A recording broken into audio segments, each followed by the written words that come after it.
Hello, everyone, and welcome to today's Open Teams community event. I'm Brian Skin, the Open Source Architect Community Manager here at Open Teams, and I'll be your host for today.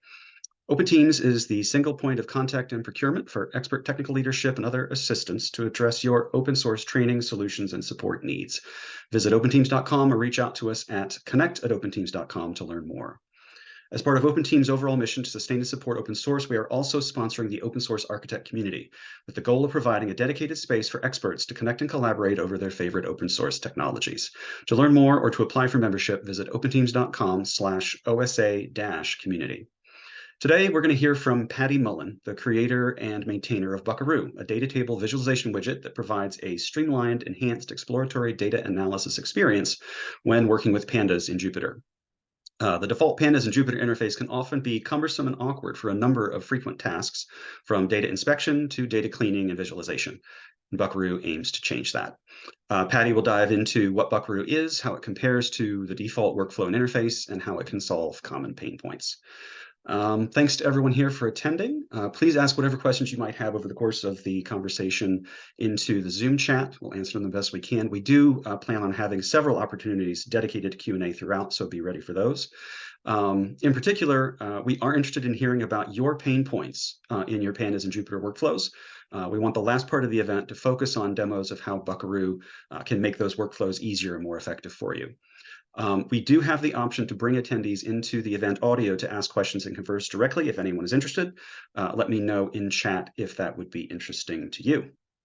We are recording the event, and the video will go up on Open Teams YouTube once it's ready. Subscribe there to be notified when it goes live. Okay, Patty, hello, welcome. Thanks for taking the time to show us Buckaroo today. Yeah, so I built Buckaroo because I thought someone else was going to build it at some point in the past 10 years, and they hadn't. And I've used Pandas and Jupyter for over a decade now, and it's very impressed with the environment. It's useful to me and millions of people. But I got frustrated with a couple of tasks I had to do over and over again, typing in the same commands, and I didn't have, I could write my own libraries to fix some of it, but they were always a bit of a mess and they would live in a notebook. Also, the default table display with Pandas was really difficult to use, and you have to run a lot of commands. So I made Buckaroo, and I've been working on that. So I'll show it to you now, and then we can go through the features of Buckaroo, compare it to the existing Pandas workflow, and show here's the pain point. Here's why I engineered Buckaroo around that and these features. So let me share my screen now. Here is the familiar Jupyter notebook. And we're going to import Pandas, NumPy, and Buckaroo. If you've ever seen me present before or heard me talk, I talk about city bikes a lot. So we're going to load up a data frame of city bike data. Now, these are, each row represents an individual trip in New York City from a station to a station. And we have some information about which bike took the trip, the user type, their birth year, and their gender. We also have trip duration. And this is Buckaroo. We're looking at Buckaroo right now. We can see there are 300,000 rows, 10,000 and some odd shown. I'll get to that in a second. And this is what it looks like. We have histograms here. Under the Sigma button, we can toggle the summary stats view and look at general information about the summary statistics about this data frame. So come back here and we can scroll through and we can see all of this data. Let's go and look at what this would look like in a regular Pandas workflow. Import Pandas, read the data frame, and here we see a table, and we see the first 5 rows and the last 5 rows, and we know that there are 300,000 rows. So let's look at the first 25 rows. Use df.head. Okay, those are the first 25 rows. And let's look at all the columns. Pandas will cut off the columns listed in the display, I think if it's more than 30 or so. Pandas has summary stats built in.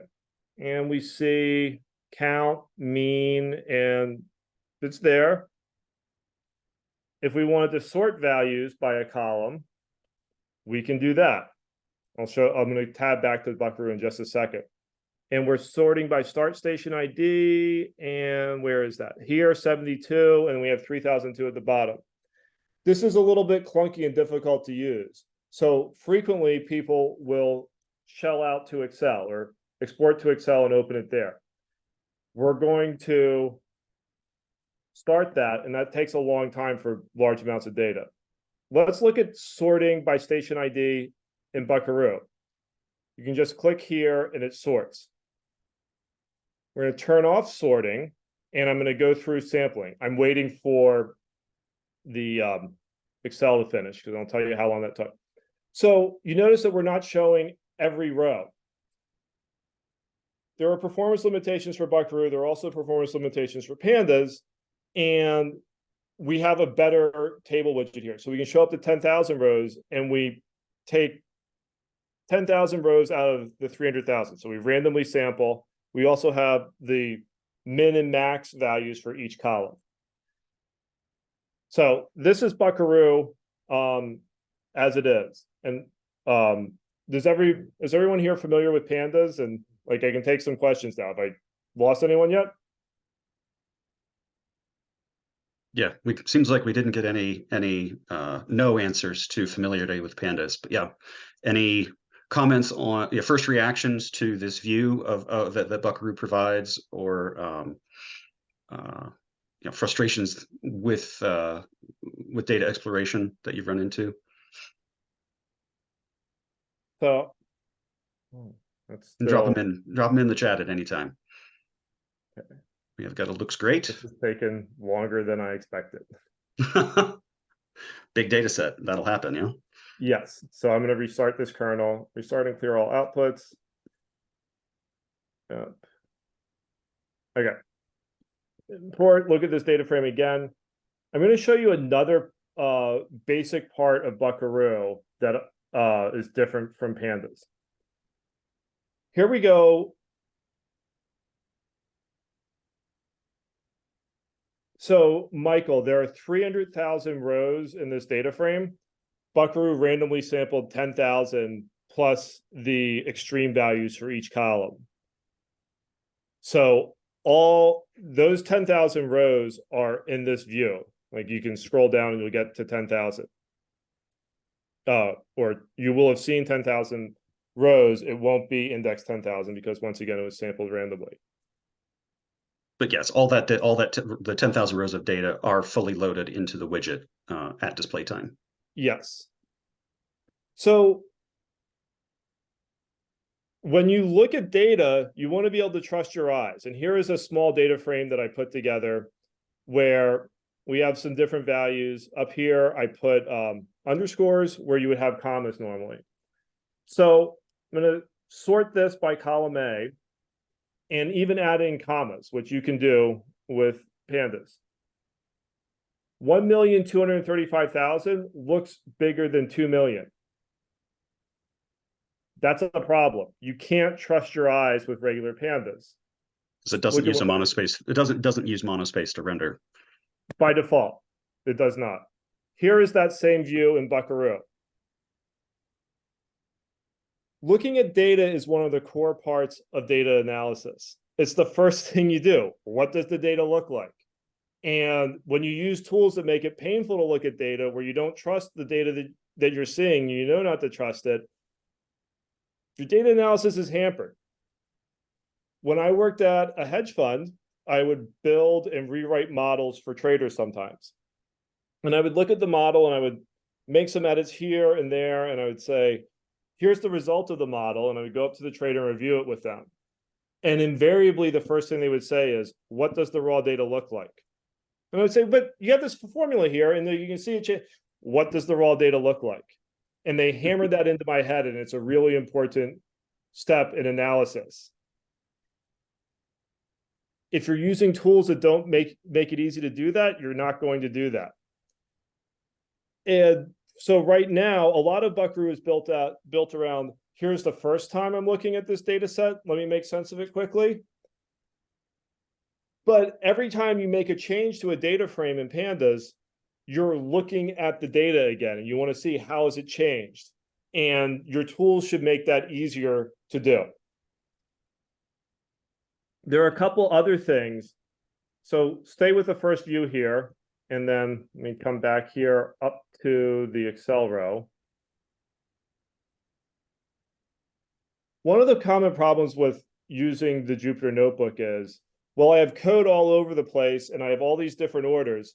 Look at all the commands we had to type and all the scrolling we have to do just to look at this data frame. You're going to get more confused here. When you use Buckaroo like this, you're only scrolling in your data when you scroll in the right element. So, yeah. The one question that came in, that 10,000 downsample, I think we'll talk about this later. Is that configurable? Is that the maximum you can downsample? It is configurable. I think it's configurable. If it's not configurable, I'll add that quickly. But yes, like that's completely the aim. I'm pretty sure you can turn it off. I don't go through that workflow here, but you can change that. And it's built around protecting you from displaying too much.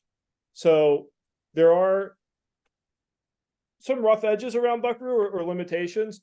Buckaroo will display a data frame or a CSV that's probably up to about 1 gigabyte performantly. Beyond that, running the summary stats takes more than 10 to 20 seconds, which is about the performance budget that I've given Buckaroo to display stuff. So that's why you downsample. Also, my view is that if you're trying to look at beyond 10,000 rows, you shouldn't be looking at the raw data. You should be looking at histograms, summary stats, or some other type of analysis to make sense of the data.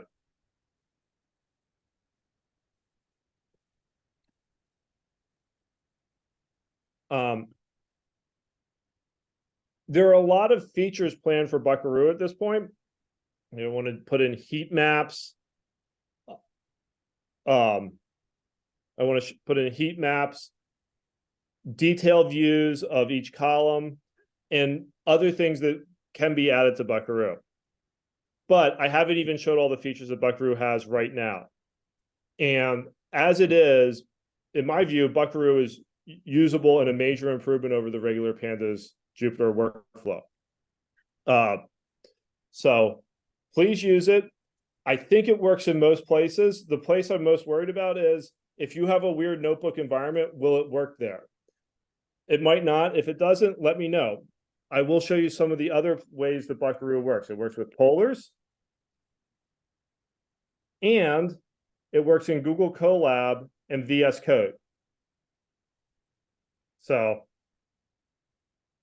there's a lot with Jupyter Notebook packaging. So if you have problems, I will screen share with you. I want to hear about it. And I want it to work for everyone. Excellent. Maybe at this point, doing that feature deep dive would be the good next thing, and then we can circle back to what you have in mind to add. So let's look at this summary stats a little bit more. And I'm going to show you the Buckaroo summary stats, which we already saw. Let's look at how we would write summary stats regularly with pandas. And this is going to set up how summary stats work. Take a look at D types. And this is code that I've written a bunch of times, and I'm sure other pandas users have. So, okay, there are the D types of each column. We don't have any nulls here. Take a look at value counts. And what if I wanted to see value counts across the whole data frame? Or unique value counts. And then if you look at value counts across the whole data frame, yeah, I don't know what this is.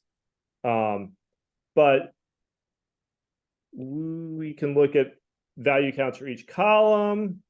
We can even write this little function. And I've written a bunch of these functions where here's a summary of a single column and you get a dictionary back, nan count 0, for trip duration, distinct count 16 minimum, mean. That works. Okay. For the rest of the examples here, I'm going to downsample anyway because it speeds things up. So, okay, here's a summation function that seems sensible. Let's just try applying this to every column in the data frame, and we get an error. And then you quickly run into places where it's hard to write generic code. And in this case, you can't take the mean of a string. We're going to come back to this in a bit. This is what Buckaroo looks like, and that's summary stats. I'm going to show you the histograms in Buckaroo now. These are just some utility functions. So the histograms in Buckaroo are a little bit special. Here's the most common displays you'll see. Here is a normally distributed column, np.random normal, exponentially distributed, increasing. So this is going to look just, every bar is going to be equal because they're going to be binned equally, numbers 1 through n. When you have a column where every value is exactly the same, we end up with a categorical histogram, which I'm going to go into more a bit. Histograms generally only work with numeric columns, but I'm taking this space and I'm trying to do something useful with it. So I added what I call categorical histograms. And this is what a column will look like if every value is unique. So notice that not only do we have different colors, we also have different patterns to help with people who are colorblind. Let's look, I've lost myself. Let's look more at the categorical histograms. Categorical histograms are ordered from most frequent to least frequent with a long tail. So I have the random categorical function, and we can kind of figure out by looking at the histogram and looking at the options what it does. Foo 0.6, 59%, you get rounding errors. Bar 0.25 or 25%, and Baz 16%. You also frequently want to know, are there NAs? How many nans or NAs are in a column? That has a different color and a different pattern again. Here's what half NA and half single value looks like. When there are numbers, but there are fewer than, I think, 5 numbers, that is treated as a categorical column. The reason being is I frequently deal with data sets where that might be some flag column. I don't care about the mean of it if it's just state 1, state 2, state 3. Mm-hmm. So we also have long tail. So a long tail value is a value that occurs at least twice. And that's shown in a different color. Long tail and unique are stacked. You're not supposed to use this for statistical analysis, but it's supposed to give you a good idea of what's going on in a column from a quick glance. I'm going to show you more numeric views and hammer home it's not statistical analysis. So here's a bimodal distribution. We can see that. Exponential and geometric. These look pretty similar. Like, I could not tell the difference. Don't use it for doing statistical analysis. Use it for giving yourself just a snapshot of what's going on. Log normal and normal, you can tell a little bit of a difference. The other thing that we are doing with the histograms is I have a separate bin for the first percentile and the last percentile. This gives you a lot more resolution in the meat of your distribution. And I'll show you at the end. Here is what the histogram for trip duration would look like. So we have this. And well, maybe if we add more bins. and we still look like that. So this is an example of there are sensible defaults built into Buckaroo. And I've written histogram code where I can do that narrowing before, but it's just ephemeral. It's a 5 or 6 line function in a notebook that maybe I'll copy and paste into the next notebook, but it's never been developed enough to take to the next place. And I got tired of writing that. And it's just frustrating to start writing your fancy histogram function when you know you're pretty much going to chuck it out, because I'm just trying to make sense of this data. Mhm. Until I had built the other parts of Buckaroo, I never had enough of a framework to try to make these little analysis functions better. Maybe I should have been better disciplined, but I'm sure other people have shared this frustration. These defaults are built into Buckaroo. In the second half of the presentation, I'm going to show you how you can add your own defaults and own workflow into Buckaroo.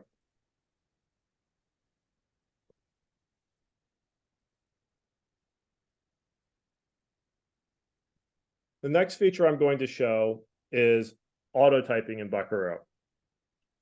So show the first data frame and show summary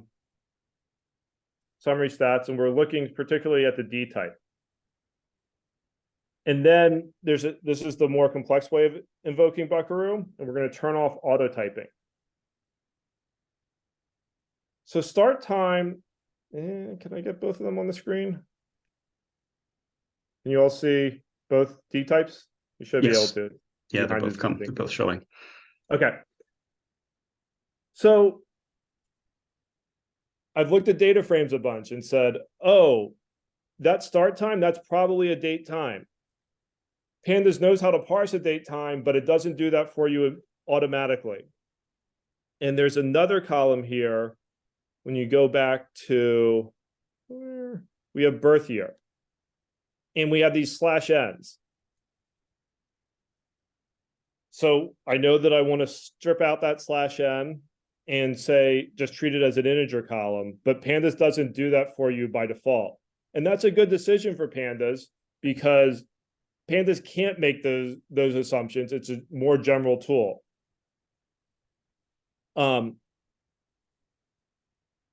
So these are the cleaning steps that are built into Buckaroo. And now I'm going to show you the low code UI that's also built into Buckaroo so that you can override a single cleaning step.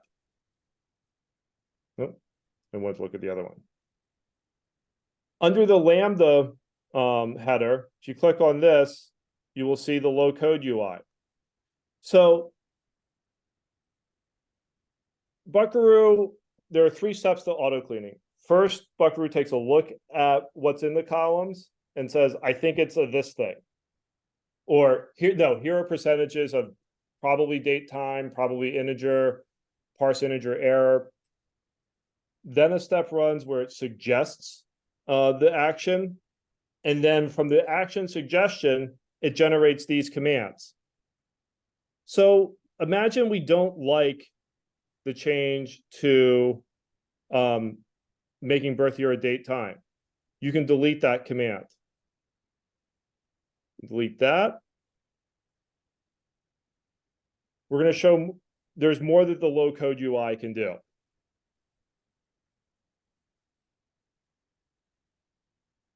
I'm going to show you here because the low code UI will be less cluttered.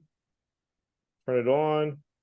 And we're going to go back to our birth year, call toInt. So you click on the column, and then you click on one of these commands, and we'll say toInt. We see the transform data frame on the bottom. And also, you can see the generated Python code. I've typed these commands a bunch of times, and I don't want to have to remember how to type in a complex command. And that's also not the fastest way to access that type of analysis. So Buckaroo has this UI, but it doesn't force you to take Buckaroo with it. You can just copy and paste this code and take it wherever you want to other parts of your analysis. And then now that we have this as an integer, we're going to group by this column. and we're going to take the mean of trip duration and the count of start time will just give us the count of everyone born in 1899 through here. Look at the Python code, and you can just take this Python code and go on your way with it.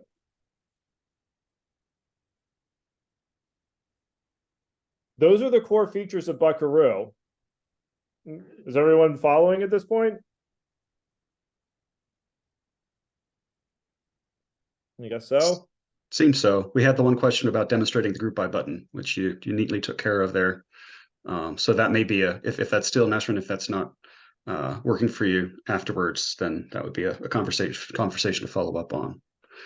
He asks if we assign int as string, so that's if we apply an as string to an int column, how does Buckaroo react? I don't know. It's not, you're not manipulating Buckaroo. This is just an interface to pandas through Buckaroo. So we would have to play with that outside. Now I'm going to walk through how Buckaroo can be customized. So remember back here, we were trying to add a summary stat, and eventually we can get to this. Like to get rid of this error, you have to say, is the series is NA, or sorry, if it's a numeric D type, do these extra bits, and you get your data frame. And yeah, now let's add mode to this. Well, we can't take what we already have here. There's no clean way to take what we already have. We just have to write it all again. We want to add distinct percentage. We have to write it all again. Let's see what this looks like with Buckaroo. So with Buckaroo, I developed the pluggable analysis framework to get around some of these problems. And we're going to add variance. The pluggable analysis framework lets you put in individual or groups of summary stats that depend on other summary stats. In this case, we're going to add variance depending on mean. So we don't have to recompute mean, but we'll just run this. So go through the code here. W equals Buckaroo widget, display W, and we want a reference to that Buckaroo object. Add this variance class. We say it provides variance, requires mean, and we have to edit the summary stats display. So let's run this column. And now we see variance in our summary stats. This is the way I want to develop summary stats interactively. The Jupyter Notebook is interactive, and your development flow should be interactive. The other important thing to note here is that there's no difference in power between me as the library creator and you as the library user. You don't have to put in a pull request to change the summary stats that came with Buckaroo. You can change it and you can develop that in the same way that I do.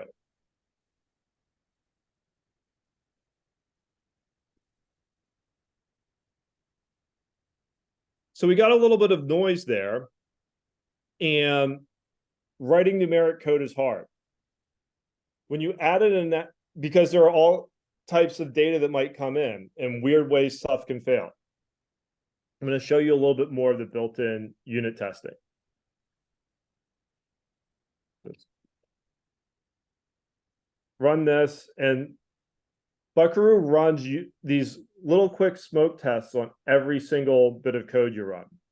So I've had some commented outlines, and it just says, import this perverse data frame. It's going to have all kinds of problems, and try it. So we'll just uncomment this line, comment that, and run this. Oh, maybe it was this one. And then here we get a stack trace.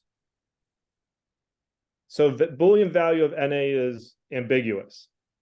This gives you a reduced test case so you can try to figure out why isn't this working and fix it right there instead of having to run unit tests outside. This is how I develop things. And every time I run into a new error or something weird, I add something to perverse DF inside of Buckaroo. So we can, well, it looks like it's having trouble with if the mean is NA, NaN, or false. Let's try this. And we still get an error. I wrote this morning. It was surprising that we couldn't say in this list. So we have to say is. That seemed to work. And that worked. Another bit with why we're depending on these other summary stats. Some summary stats might be slow. Mean, you have to scroll through, you have to search through the whole array, I think, to compute mean. You don't want to compute that again. Over here, back in regular world, if you have everything built into the same function, it's going to be faster because you can save these local variables, but you end up with really long functions.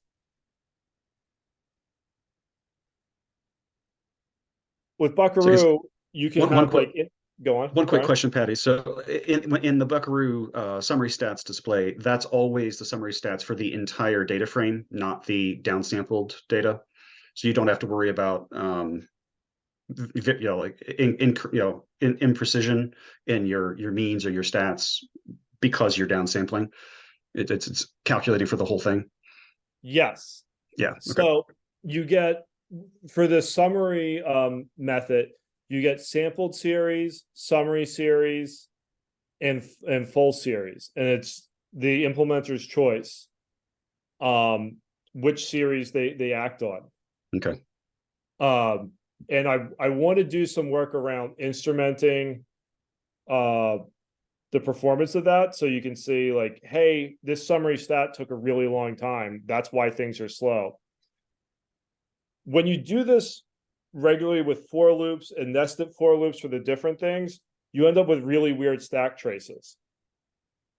Our stack trace here was pretty nice for how to reproduce this.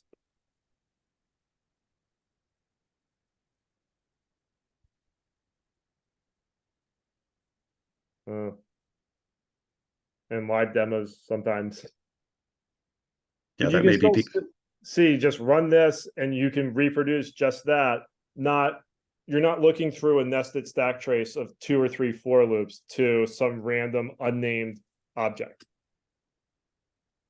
So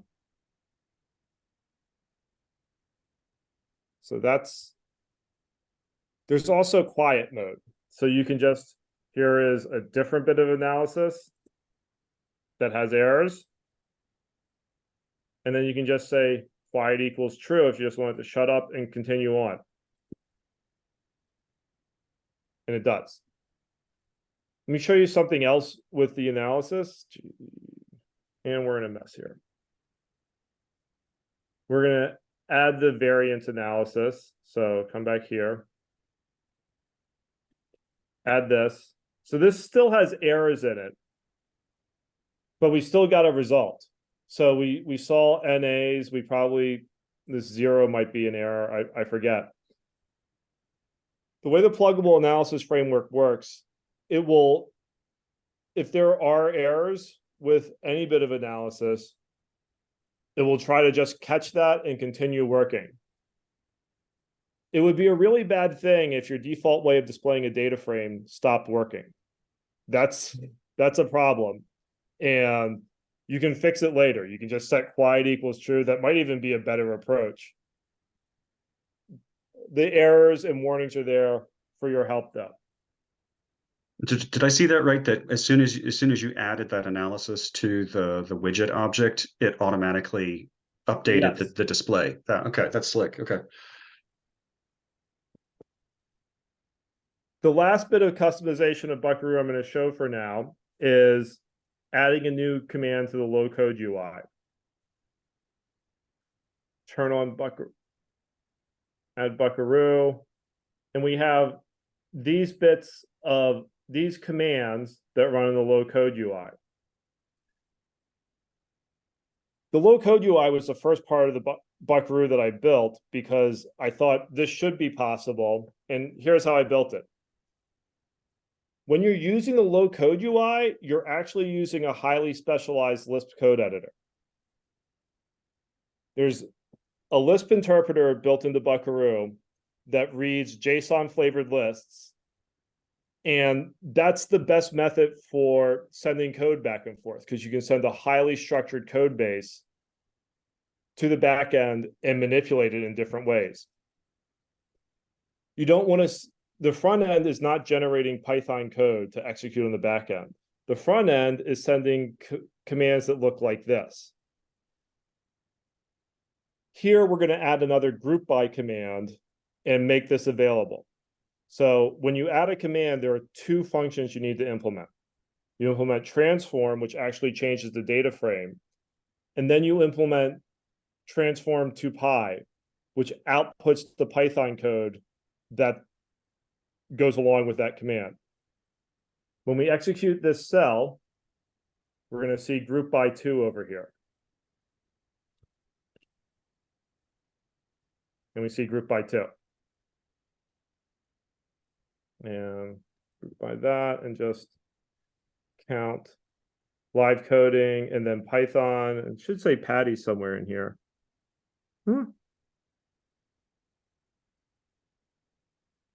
Live coding demos. Oh, if it's some. Yep. So I want to hear about people's own workflows and their frustrations and how they would like what things they do over and over again. How would you add that to Buckaroo? Like how the levers are there. How do you want to use them to have your own analysis automated? So one of the questions into Q&A asking about searching, which I'm assuming is meaning searching for specific values or filtering to specific values. I don't have the name of who asked that. So that would be, clarify in the chat, or please let me know. We can bring you on to the audio to explain in more detail. And then Medat, you were concerned about how showing a sample of data might be confusing. Now would be the time to start. Yes, so it sounds like searching and filtering for specific values in the preview.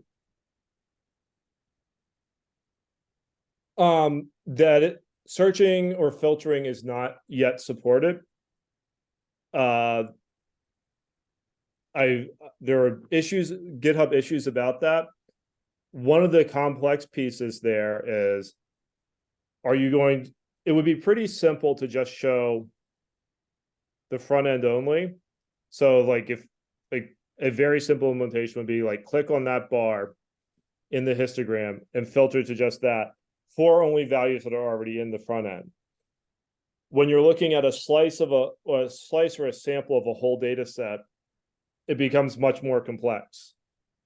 It's a feature I want to build out. And the other part of that is you could conceivably say that's part of the low code UI because that's code that I want to write frequently. And I forget if it's IX, iloc, loc on the data frame. And you shouldn't have to remember that or type all that out. It should be, your tool should help you do that. So I want to get there, and that feature should be coming. Seems like a value search and then numerically a range search would be useful too, or a range filter. Yeah. Another question asking how does Buckaroo differ from Power BI? So Power BI, I think, is a Microsoft tool. I believe so. It is? I think so. one, Buckaroo is open source, and it works around Python. I am not particularly familiar with Power BI or Tableau, but Buckaroo is built to supercharge your Python data analysis workflow. It's not even built to be your main source of data analysis or your main data analysis workbench. I think it could become that, but for now, it's taking the annoying parts off of using the Jupyter notebook with pandas. And I'm tired of typing the same command over and over again. So the confusing aspect, I guess it's the random downsampling. Medot was wondering if just in your usage or in any I'm guessing here, but like in usage that you've heard other people talk about, if there's ever been confusion that's arisen from the fact that it's downsampled and you're not seeing data sequentially as it appears, or if from the fact that it's not all of the data. I was actually sure. Oh. I mean, my sense from the time I've spent with it, for me personally, is I feel like knowing that it's been like working with Buckaroo, I would know that things have been downsampled, and that's that's where the summary statistics and the low code stuff is, that most of the time I'm not going to be concerned about exactly which data I'm looking at. Like the histogram bits above each column kind of signaling what the overall contents in the entire data frame, the entire column are. I mean, I could see, so it's interesting because I personally have don't think I would struggle with that, but it's entirely possible that some users might. Yeah, I think, so a couple of things with that. One, I should have better affordances that show that sampling is occurring. Like maybe this is discontiguous with this. 5 is discontiguous with 8. 2, for almost every feature with Buckaroo, I eventually want to add cycling through, because you could have different sampling strategies. You could have a completely random sample, which this isn't. It includes the min and max. You could have a sample where you take 50 rows together here, 50 rows together here, so you can see what does this like little sequence look like. And that's also a valid strategy and you should just be able to click through that and toggle through these different strategies. My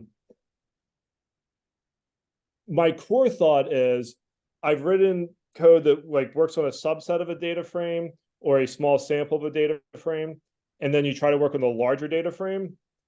And when you're just using a Jupyter notebook, if you're just writing code in a single cell, well, you're depending on this global variable. And what did you previously set df to, as the sample or not? And that's one of the ways you get confused. With the code gen in Buckaroo, you can take this function. One of my ideas is you can take the function and work quickly on the downsampled version and then apply it to the full data frame.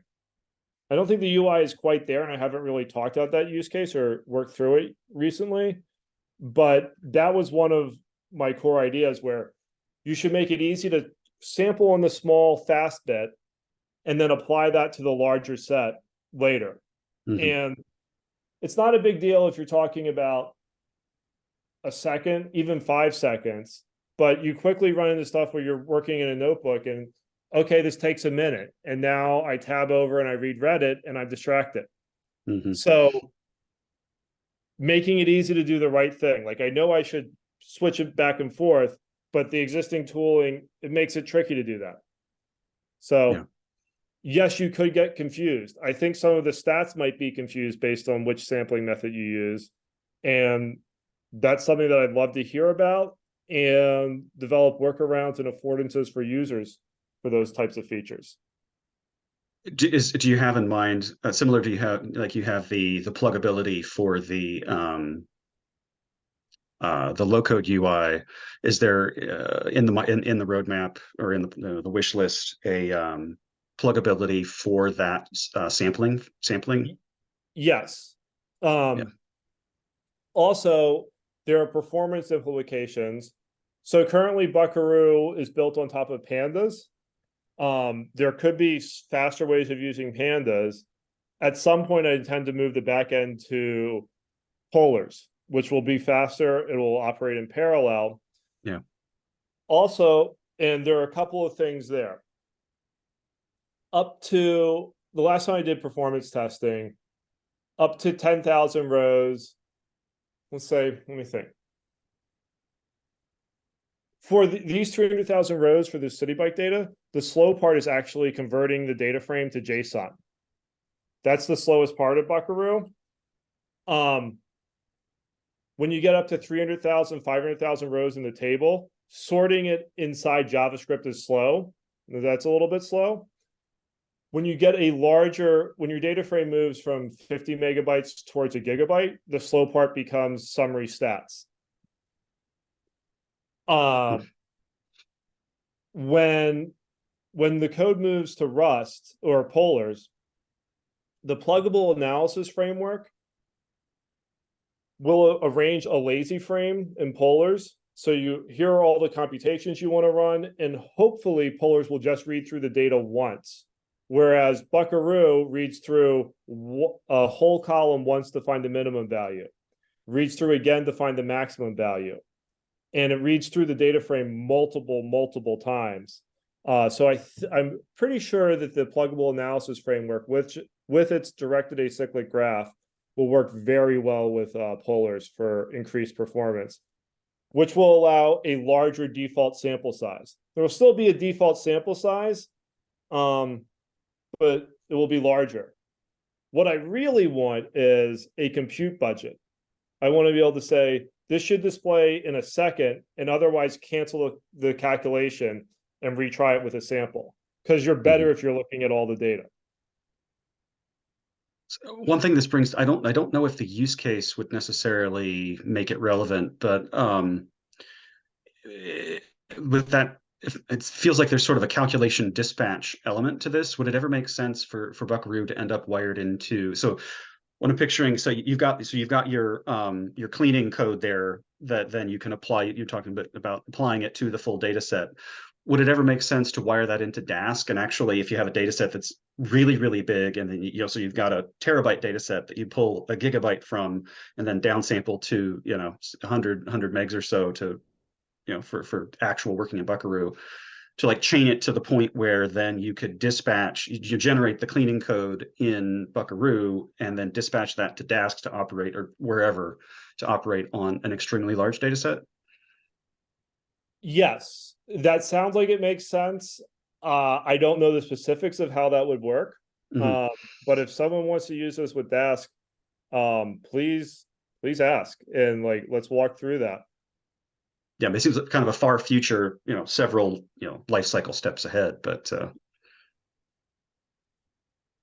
I also want to talk about some of the alternatives to Buckaroo. mm-hmm. First of all, there's pandas. People have been using it for a decade. A lot of thought has gone on into pandas in Jupyter Notebook. This builds on top of that. It's not a replacement, and I'm still appreciative to Wes and Chang and everyone who's worked on pandas for the past 12, 13 years. There are libraries like IPy DataGrid, which comes from Bloomberg. That's open source. They have a performant table. There's IPy AGGrid, which has a performant, it's a performant wrapper around the AGGrid, which Buckaroo is wrapped around.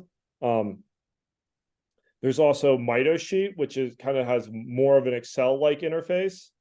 And there are a couple of others. If you know one of those library maintainers, I'm always interested in talking to people who care about tabular data display. It's important, and I don't think it gets the attention it deserves. Oh, there's also Perspective, which is an open source library. I think it's spun out of JP Morgan, where that's a JavaScript library. They have Python wrappers around it.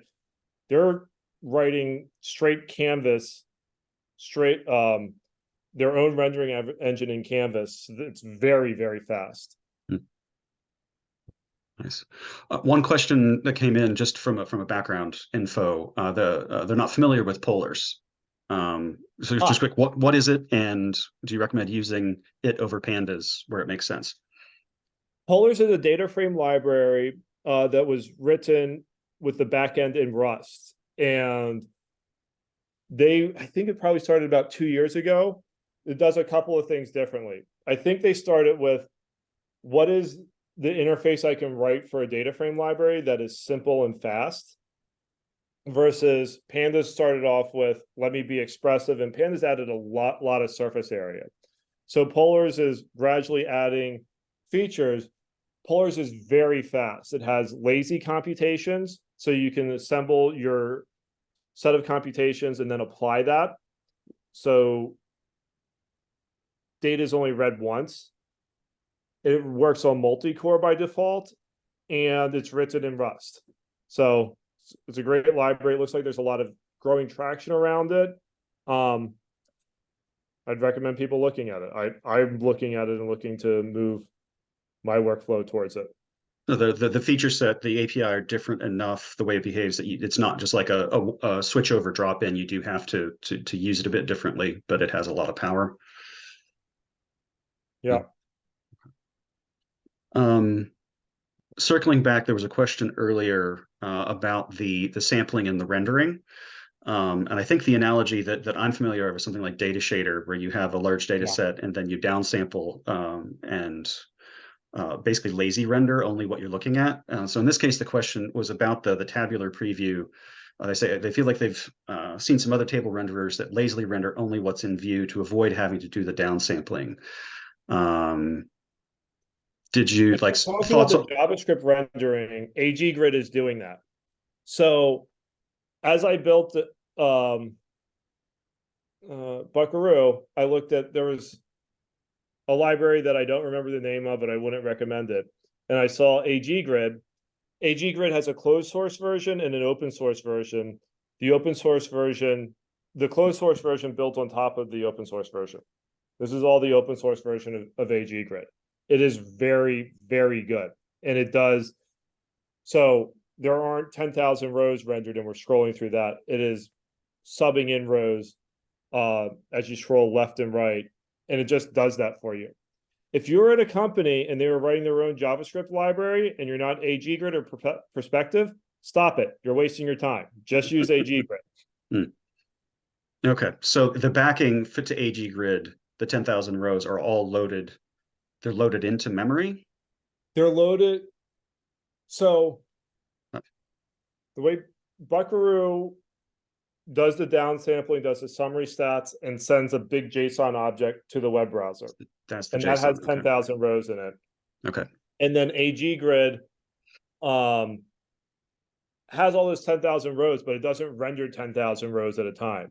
AG-Grid is still, as I'm scrolling through this, it is inserting rows and deleting them to save on DOM memory usage. Okay. So for example, if you, I mean, this is a trivial example, but if you wanted to, if you did a search for 5 and one of the first rows in the data frame is index 5, you're not going to find that value of 5 in the page for an index value of 5, because since it's scrolled off the top of the screen, it's no longer in the DOM. Correct. Yeah. The memory, like which data is shipped into JavaScript, is part of why filtering becomes difficult. Because it has to still be done on, in the Buckaroo on the Python side. Yes. And probably just like one way around that is just start with, okay, we're only going to show filtering in the JavaScript side. I don't know if someone wants to work on that feature with me and just talk it out. Like, what would you expect? What's a reasonable way to implement it? I'd love to have that conversation. All right. So we've only got a few minutes left. I've actually I should have pulled things around a bit sooner. We did want to does from what you've seen, anybody in the audience, the data analysis, data exploration workflows that you have, what are some frustrations frustrations you've had in your workflow that Buckaroo seems might be appealing to address? Are there any thoughts about that? Give it a minute.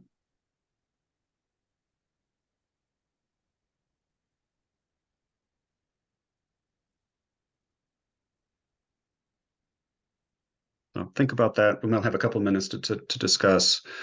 Um, so I guess if nothing else, until something potentially comes out there, what's going? So how does someone get involved?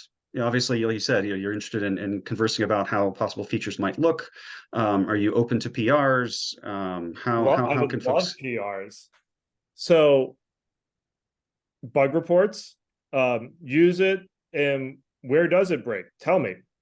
What don't you understand? Like how documentation, even if you're non-technical, knowing the parts of the documentation that you don't understand is a huge help.